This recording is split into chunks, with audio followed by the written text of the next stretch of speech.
Dua pembalap McLaren mengawali musim F1 2025 dengan sangat baik. Oscar Piastri benar-benar sudah berkembang sangat pesat di musim ketiganya ini, khususnya dalam hal memanajemen ban di F1 2025 kali ini. Hal tersebut membuat performa Piastri semakin matang secara keseluruhan.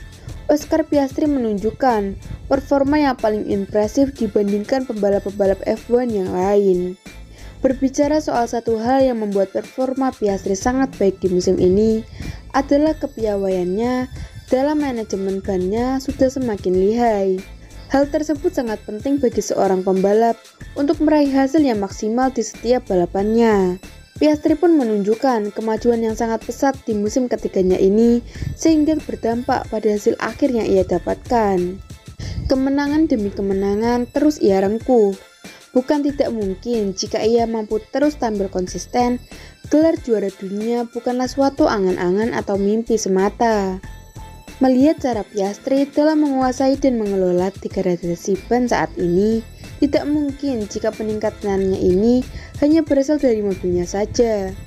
Satu-satunya cara untuk memanfaatkan peningkatan yang telah dibuat oleh McLaren dengan mobil MCL39 adalah dari sosok pembalapnya.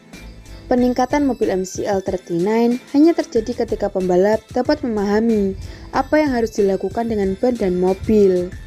Ini semua terjadi bukan secara kebetulan atau bukan karena Oscar Piastri yang bertambah tua, melainkan karena banyak pekerjaan yang telah dilakukan oleh para insinyur dalam hal memahami gaya mengemudi dari kedua pembalapnya, di mana basic mobil McLaren MCL39 2025 ini sangat cocok dengan gaya mengemudi Oscar Piastri yang lebih dinamis.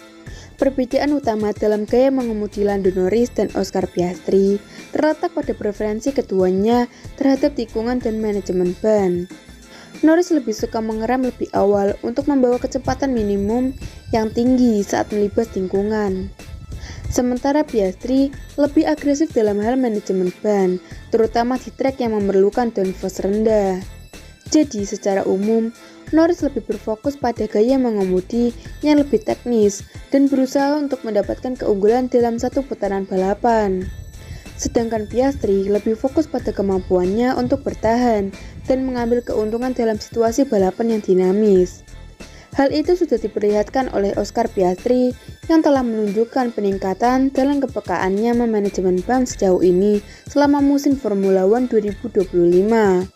Yang menurut kepala tim McLaren Andrea Stella memuji peningkatan yang telah ditunjukkan oleh pembalap asal Australia itu.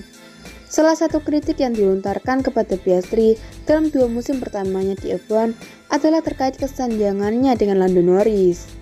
Adalah bahwa gaya mengemudinya tampak jauh lebih banyak menguras tenaga ban Pirelli dan dengan demikian akan mulai menurun selama satu periode balapan. Namun, Piastri telah menunjukkan pendekatan yang jauh lebih kuat terhadap hal ini pada tahun 2025 ini. Kini dalam beberapa kesempatan, ia sering menyamai kecepatan Norris. Terkadang bahkan melampaui waktu putaran rekan setimnya yang jauh lebih berpengalaman darinya. Perubahan yang diterapkan oleh McLaren tahun ini pada ban mobil MCL39 telah membantu Piastri.